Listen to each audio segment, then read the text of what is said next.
8월 18일 살아계신 하나님의 말씀 누가복음 12장 46절부터 50절 말씀으로 답답한 사람들이라는 제의 말씀 드립니다.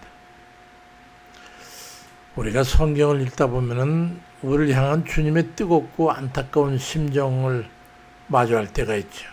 그럴 때 느껴지지 않으세요? 누가복음 12장 50절에 보면은 나는 받을 세례가 있으니 그것이 이루어지기까지 나의 답답함이 어떠하겠느냐. 그렇게 실문하는 투로 주님께서 말씀하신 곳이 있어요. 저는 주님의 그 마음을 너무나 잘 이해한 적이 있었어요. 우리 아이들 어렸을 적에 공부를 가르치면서 보니까 가르쳐도 잘 이해를 못하거나 거기다가 복습이나 예습도 아니고 지지부진 공부 효과를 내지 못할 때 너무 답답해가지고 홍구정 낸다고 회초리를 든 적도 있었기 때문에 잘 알지요. 우리 주님도 우리를 향해 같은 심정이었던 적이 있었어요. 우리 주님도 제자들 향해서 영적으로 불을 붙이려고 애쓰는데도 불은 자꾸 꺼져만 가고 말이죠. 답답하지. 아무리 생명의 말씀을 전해도 도무지 알아듣지 못하고 제자리 맴도는 그 제자들을 보면서 주님 마음에도 깊은 탄식과 답답함이 가득하셨어요. 얼마나 답답하셨을까. 마가복음 9장 19절에 대답하여 이르시되 이 믿음이 없는 세대야. 내가 얼마나 너희와 함께 있으며 얼마나 너에게 참으리요. 그를 내게로 데려오라 하시며 그래 환자를 데려다가 주님께 치료해서 보냈잖아. 기도하라고 할 때 기도도 하지 않고 믿음을 가지라고 할 때 믿음도 갖지 못하고 저 이도저도 안 되니까 답답해서 복장이 터지는 그런 모습의 표현이잖아요. 주님께서 제자들에게 기대하시는 삶의 분량이 있는데 그런데 우리가 주의 뜻에 미치지 못하고 제자다운 삶을 살아들이지도 못할 때 주님께서 참 답답해 하셨던 거지. 그 안타까운 답답함은 크게 두 가지 이유가 있었어요. 하나는 신앙의 깊이가 마땅히 이르러야 될 자리에 그때 이르지 못하는 그런 영적 무지함 때문이고 또 다른 하나는 주님의 뜻을 알면서도 행하지 않는 게으름과 불성실 때문이었지. 첫째, 영적 무지에 대한 답답함이 컸어요. 미련하고 둔해서 주님 뜻을 깨닫지 못하면 주님께서 심히 답답해 하셨어요. 우리도 마찬가지죠. 사람이 미련해가지고 말을 알아듣지 못하는 것만큼 답답한 일이 어디 있어요. 으이그 이 답답한 일. 잠언 17장 21절에도 보면 미련한 자를 낳는 자는 근심을 당하나니 미련한 자의 아비는 낙이 없느니라. 아이고 오죽하면 그렇게 말하겠어. 또 호세아 4장 6절에도 내 백성이 지식이 없으므로 망하는도다 경고하고 있어. 100번을 일러줘도 영적 눈과귀가 열리지 않아가지고 말이죠. 하나님의 선한 뜻을 알아채지도 못하고 내 고집대로만 걸어가고 주님의 마음은 근심으로 가득 차게 되는 거죠. 18세기 영국의 시계공이었던 존 해리슨의 그 기록에 보면요. 항해사들이 망망대해에서 길을 잃어버리고 자꾸 해상 사고가 나니까 이 사람이 정밀한 해상 시계를 만들기 위해서 평생을 이 천문학 같은 걸 연결시켜가지고 이제 제작을 했는데 이 당대에 저명하다고 하는 학자들 그 경도 북위 경도 위도 하는 거 그 경도 심사위원회 천문학적 관측만 고집하고 그 혁신적인 기계는 거들떠보지도 않고 비웃었어.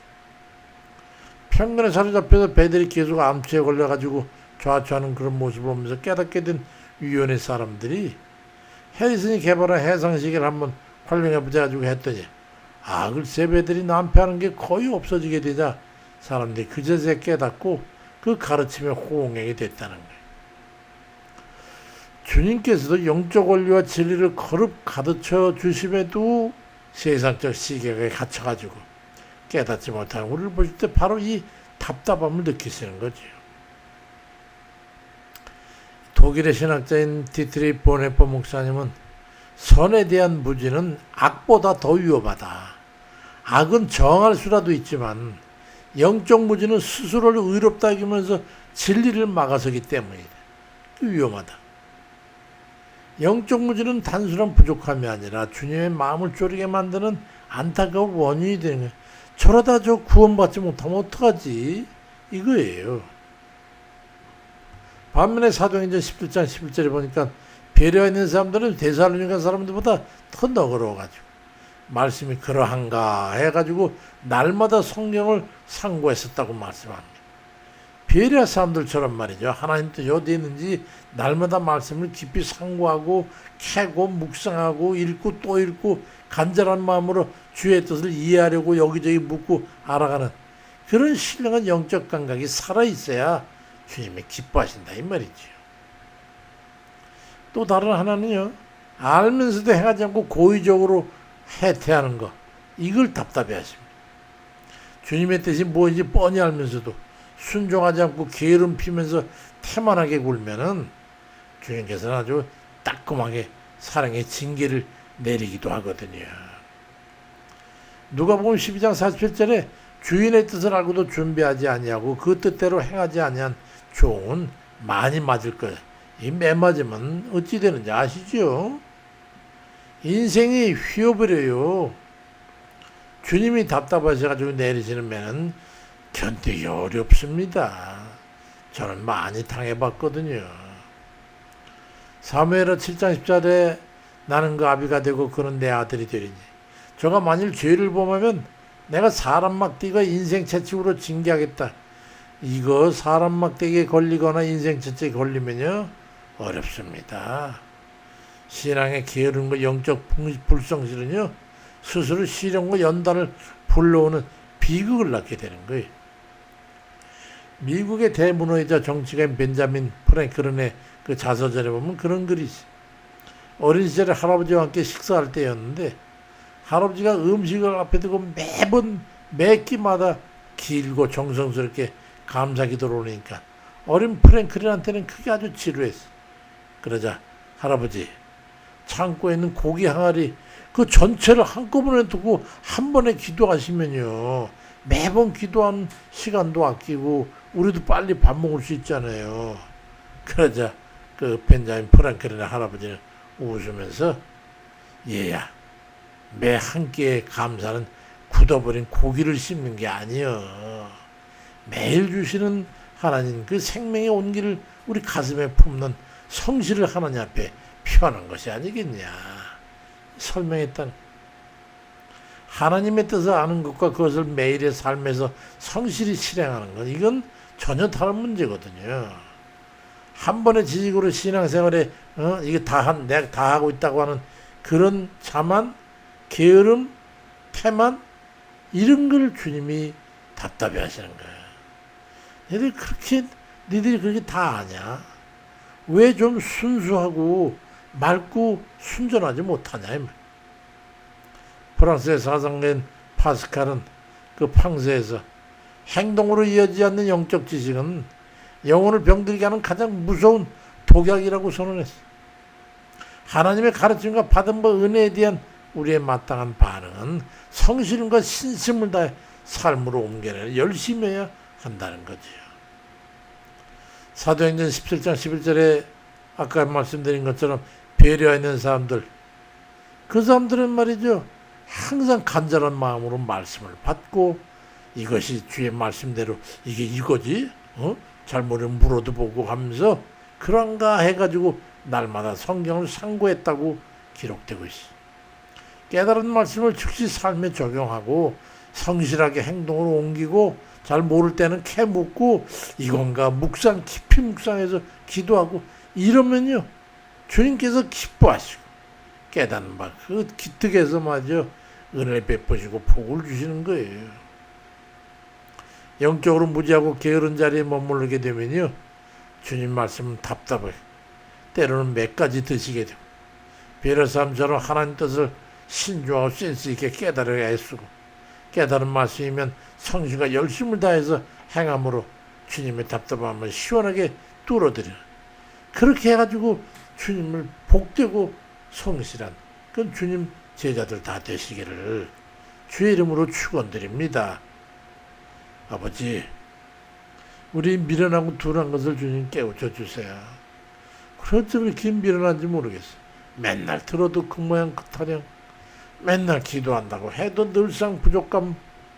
아버지 어쩜 주님 말씀대로 살까를 고심해도 또 가면은 또 반복되는 우리의 죄악과 부족함과 부실한 불경건과 불성실과 행함이 부족한 저희들 용서해 주세요. 하나님.